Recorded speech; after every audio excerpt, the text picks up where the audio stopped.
제가 오전에 국정조사를 보면서요, 참, 오늘 이 자리가 대단히 무거운 자리인데 좀 안타까웠습니다. 이 질의 끝나고 밖에 나가는데 어떤 분께서는 국정조사 지루하다 이런 말을 제가 우연치 않게 들었는데 오늘 참가한 많은 분들의 태도와 자세라는 생각이 듭니다. 오늘 이 국정조사가 의원들 답변이 중요한 게 아니고요. 이걸 지켜보고 계실 우리 국민들이 오늘 국정조사가 가지고 있는 역사적 무게, 국민에 대한 책임, 이걸 가슴에 담고 와야 됩니다. 그리고 여기 지금 여러분들 다 군복 입고 지켜보고 있는 모습 저뿐만이 아니고요. 여야 의원님들 굉장히 마음이 아플 겁니다. 실제 굉장히 무거워요. 왜 그러냐면 여러분들은 그래도 지금까지 이 제복을 입고 힘든 과정을 버텼던 건 생활하기 어려울 때 젊었을 때도 그래도 오직 자부심은 하나는 있지 않았습니까? 국토를 보호하고 국민의 생명과 안전을 지킨다는 그 사명감 하나로 버텨왔던 분들입니다. 그러면 적어도 이 엄청난 사건 앞에, 이 엄청난 역사적 진실 앞에 오늘은 그 태도와 자세는 국민들에게 한없이 겸손하고 진지하게 임해야 되는 것입니다. 그것이 오늘 국정감사의 중요한 의미라는 걸 꼭 명심해 주시기를 바랍니다. 그리고 정말 이렇게 많은 분들이 수사기관에 불려다니고 내란 공범으로 조사를 받고 이런 게 너무너무 좀 가슴이 아프고 무겁고 그렇다는 말씀 드립니다. 그 적법하지 않은 명령에 무조건 복종하는 것은 군인의 자세가 아니라고 생각이 듭니다. 헌법과 여러분께서 목숨 맞춰서 지키려고 했던 국민에 대한 충성 다하는 것이야말로 제가 알기로는 진정한 군인의 책무라는 생각을 합니다. 그런데 다행스럽게도 이번 내란 과정에서 현장의 지휘관들과 부하들이 더욱 현명한 판단을 해줬다고 저는 생각이 듭니다. 여기에 또 시민들의 저항 앞에서 이성적인 판단을 내렸습니다. 여기 김현태 701 특임단장 나오고 계시는가요? 안 나오고 계시나요? 네, 앉으십시오. 저분은 부대원들이 죄가 있다면 무능한 지휘관의 지시를 따른 죄뿐밖에 없습니다. 라고 하면서 어떠한 법적 책임이 따르더라도 모두 자신이 책임지겠다고 했습니다. 적어도 잘못했으면, 적어도 군인이라면 이 정도 태도와 자세는 가져야 되는 거 아닙니까? 저는 그곳에서 국민에 대한 진정성을 느꼈습니다. 그런데 요즘 보세요. 저 관절을 보세요, 여러분.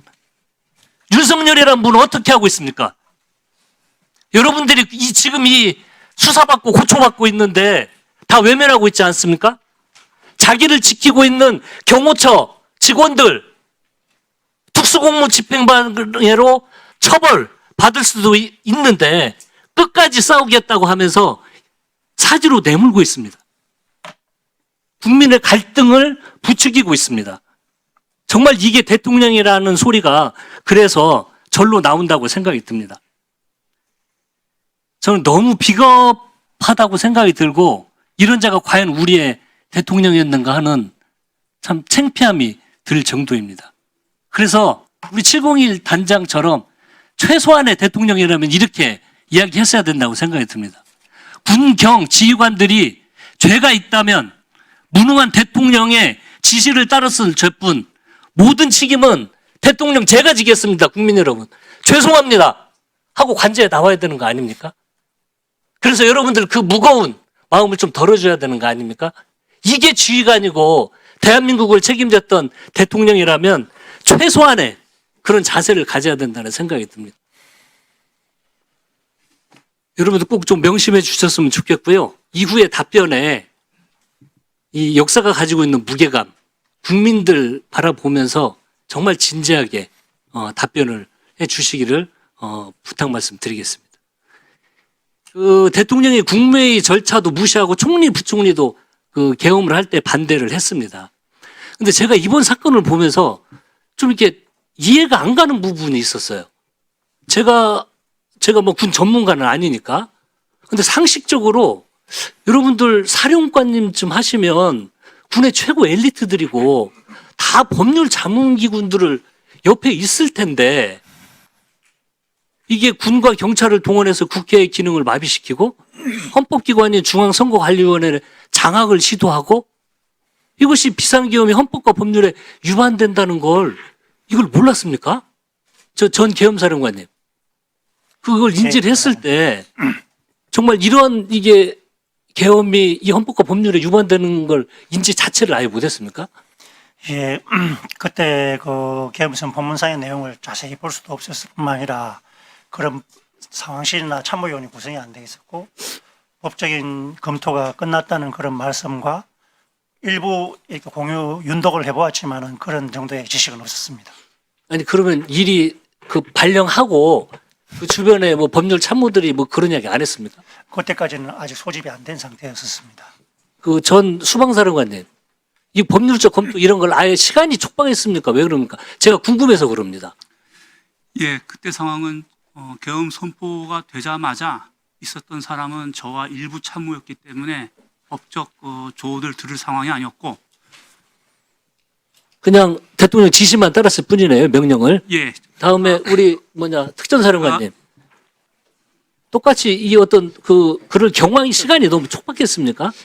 네, 정말로 그랬습니다. 제가 그 명령 받고 나서 내려갔을 때 법무참모 참모들 자체가 아예 소집이 안 되어 있는 상태에서 지시를 받고 움직였기 때문에 그거를 검토하거나 이럴 시간과 여력이 사실 없었습니다. 그래서 당시에 거부하는 것이 참 사실 쉽지 않았습니다.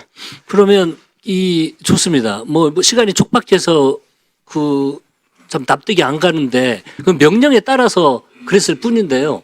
전 특전사령관님, 예, 지금 전화를 여러 차례 받고 그러셨잖아요. 그렇습니다. 근데 가장 좀 대통령의 지시랑 가장 놀라웠던 기억 말씀하십니까? 그 12월 4일 날 00시 30분부터 40분경이라고 말씀드렸던 의결 정족수가 채워져 있지 않았기 때문에 빨리 국회 문을 부수고 들어가서 안에 있는 인원을 끄집어내라 이 말씀이었는데 상식적으로 생각을 해도 그것은 제가 뭐 법을 구체적으로 알 수 없지만 그 부분은 법률적으로 문제가 된다라는 걸 제가 상식적으로 판단이 가능했었고 그리고 그때 당시에 있는 인원들이 워낙 많은 인원들이 밀집돼 있었기 때문에 그 인원을 들어가려 그러면 많은 인원들이 다치기 때문에 그거는 도저히 수용이 불가능하다라고 했기 때문에 그때 당시에 YTN의 모습과 그때 당시의 소리와 그때 당시 우리 작전 병력들의 모습이 제 머릿속에 그대로 각인되어 있습니다. 네, 위원장님, 수방사령관, 수방사령관. 예, 상식입니다. 위원장님 제가 가만히 있어봐요. 예, 계엄을 준비한 지가 꽤 오래전부터 준비를 했는데 그걸 법률 자문을 받고 안 받고가 떠나서 기본적으로 그걸 식별할 수 없었다는 게 이게 사령관으로서 자격이 있는 겁니까? 거기에 대해서 답변 드리겠습니다. 답변 가치 없어요. 자, 김성호는 말씀하십시오.